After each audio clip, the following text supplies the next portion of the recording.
fellers, and welcome back to West Texas Bushcraft. Well, Chip, this one's for you, buddy. Mr.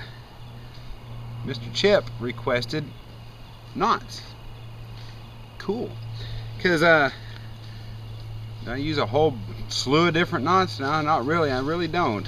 I actually only use a handful of different knots, and I'll show you which ones I use. Now, first thing I'm going to show you is a fixed loop, if that's what it's called. Because really, when it gets down to it, whatever they're called, I really don't care about what the names are of them, as long as it works. Just let me show you this loop I'm talking about. Everybody knows this one, so I'm going to show you something you already know. Anywho, just take yourself a nice little piece of cord, fold it over at the top, loop it around your finger, and pull it through. Just an overhand knot with a loop. That's it. Everybody knows that one. So why did I show you something that everybody knows? Well, not everybody knows this one. Sometimes that knot's not quite what you need. If you really want to make sure that knot's going to hold, here's a variation. So we're going to do a figure 8 knot on this one. Basically, you start in the same way. You just work it around your finger, and you're going to come across again, and then over and in through it.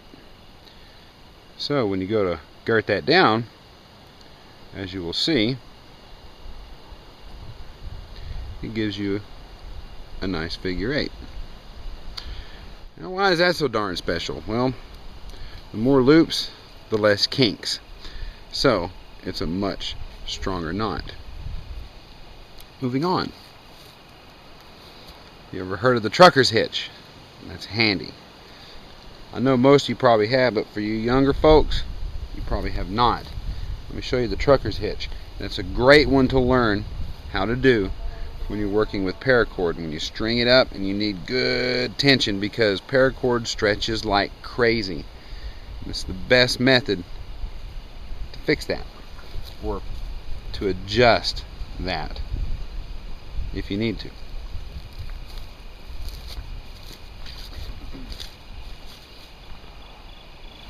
Okay, so for your trucker's hitch, of course you're going to anchor it on one side, so I keep the loop and then pull all my cordage through that loop. Pretty well known as the lark's head. Some people call it all different things. I've actually heard that called about 5 different things. So, say that these are 2 long poles. They're 2 poles that are a long ways apart, and I'm setting this up as a ridge line for my hammock or something like that, or a clothesline, something I need it good and taut where you can have your bass guitar sound. So, you need to tie it off, but it may start sagging, and I really need to pull it super snug.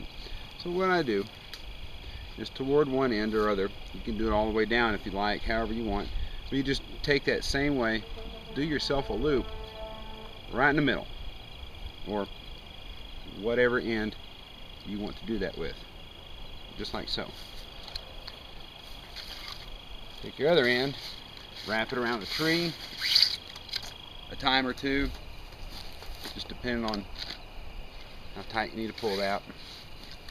The way I like to do this too, because especially since this is a wide tree, this is way out on this side, so I may actually come across and just grab that and pull it back over, so that way I can pull my line more into the center. Depends on the purpose. Now I've pulled that through, so now I need to really put some tension. This has already got good tension. Hear that? So the loop, you take your slack, you pull it into that loop, like so, and pull back on it. And then, of course, everything around the tree is going to shift, but now that thing's banjo tight. Yes. And then you just tie it off however you like. typically use a half hitch or some sort of hitch right here to finish that off.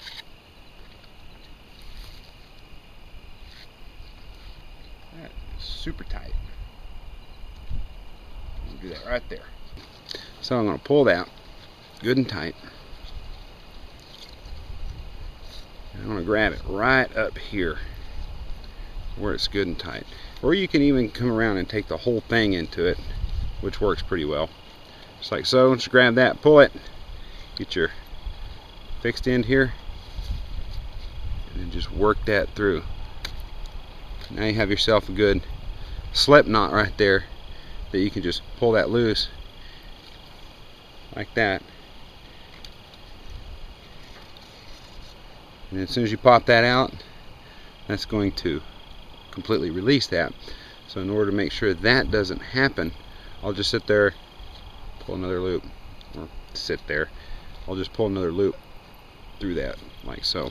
So that way I got kind of a double slip knot. It'll work in a chain. So you pull that one, it'll loosen this one, and then you keep pulling, and it'll pull it again. So that's a good way to get banjo tight line. I'll show you something else. Say I'm using a really good cordage that I don't need to worry about stretching, something like a Zing It or Am Steel. None of that stuff stretches, but the stretchy stuff, yeah man, trucker's hitch is the way to go. And I believe that they call this part a half hitch. So instead of the trucker's hitch, I'll loop it around my tree, I'll loop it across here so I get tension, and I just want to finish it off. I'll take this loop, I'm just basically going to do an overhand knot with it over my line. Just pull that tight, pull my free edge across so that way I can bind that down in there, and just pull that loop in there. It works pretty well. It holds it down, holds it in place, and it's relatively easy to undo because it's not a tight knot. It's just enough to keep this from shifting, so that way I can just grab a piece of that and pull that loose, and it binds this up at the same time when you pull it down snug. So there's another one. I think it's a half hitch, quarter hitch, 3/4 hitch, 1 inch hitch, 7/16, 3/8, whatever. Give it your own name. Like I said, it doesn't matter. Now, let me just tie that back up. I'll show you another pretty nifty little knot I think that you will like. So the next one I want to show you is called a prusik. Man, it's one of my favorite ones. I don't use it very often, but man, when I need it, and I really like it. It's essentially something similar to this, but it's adjustable. All you do is got to tie yourself a loop. That's it, just a loop. And I'll take my knot side out here, but what you do is, this is a constrictor. What it will do is it'll give you a loop on your line that you can slide up and down for tension and adjustability. It's used a lot on the ridge lines of hammocks, so that way some people like to take a single ridge line, hang their hammock from that ridge line and their tarp off one cable, or one cordage, one line, however you want to call that. So the prusik, this is one way to do that, and you'll see the usefulness of it and how simple it is. So you take your loop, you put it behind your line, and you pull it towards you just like this, and you just start wrapping it. And it depends on the size of the cordage that you're using, how many times you wrap. I'll wrap this one probably 3 or 4, probably 5 times to get what I want. And you wrap it just like so. See that? It's just a nice little wrap. Let's wrap it a bunch of times. And then you just kind of work out your adjustment there and pull until this is over your loop, like so. Now, what makes this thing beautiful is the fact that when it has no tension on it, you can just slide it right up and down your line. Beautiful. Love it. So, what makes this thing awesome? We'll slide it right here. I'm going to pull on it real tight, like so, and then this way. And the harder you pull, the tighter it grabs on that line. So you can see here, you have one of these on one end of your line, and one on the other end. You can string up your hammock or your tarp or anything that you want to hang from that you need tension in between 2 points, just like so. That is strong enough I could probably climb on that. And the cool thing about that is it is so easy to get off of there. You didn't even tie a knot. All it is just a bunch of looping. So all you do to get it off is just wiggle it a little bit to let it deconstrict and just pull it off. Simple as that. Pretty slick little knot. Show your friends. Now to show you one of my favorite knots. That knot right there. It goes by several different names. It's a stopper knot specifically, but they call that a diamond knot and a whole bunch of other things. But this is especially a good knot. Once you get that tied and you get it sucked down real tight, man, that thing will never come undone. But what I like about this knot is that you can use it for a variety of different things. Now you can see here, this is my tarp. This is my black bishop bag for the tarp, and I put those on the ends. That way they'll never come undone, but it looks pretty. I like it. But what makes that such a good knot, being a stopper knot, you can put this on your lanyard around your neck and it's nice and, you know, it's comfortable. It's not bad at all, but it won't come undone. So I kind of abandoned that idea for lanyards. But anyway, that right there will make a great makeshift button. If you know how to tie that knot and you need to do clothing repair, you lose a button or something, you can tie one of these up, and if you got a little sewing kit with you, you can stitch that to your clothes and you got yourself a button. But if you have anything, like if you're making paracord bracelets, that little loop, that makes a great little stopper. It's decorative, and you can pop it through that loop and hold your paracord bracelet on. So now you can kind of get an idea of the usefulness of that knot. So I'm going to show you how to tie that. Hope that you can see this very well, because it is kind of a complex deal, and I got to keep my fingers all in it, so hopefully we can get you some of that. So let's see here. To tie this knot, you can use 2 pieces or 1 piece. This is actually 1 piece. You can use 2 pieces, 1 piece, depending on what you're doing. Like on the bag down there, it was 1 piece because I looped it through, so that way I could use it as a drawstring. So what you do to get started is you bring your loop behind, just like that. This is your long end over, and this part goes under. This is your working end. So you take your other side or your other piece and you just hold it behind that loop, and the whole concept of this is over and under. So I come in behind there, go over my long piece and under my short piece, and I come back around. Try to keep this where you can see it. So there we go. And then I come over. Since I went under, the next step is over. So I go over that loop and under my other working piece, and then back over that loop. And what you should be looking for here is basically a pretzel. Cinch that down so you can kind of see it. Now you can see here, you got a little bit of a pretzel thing going on.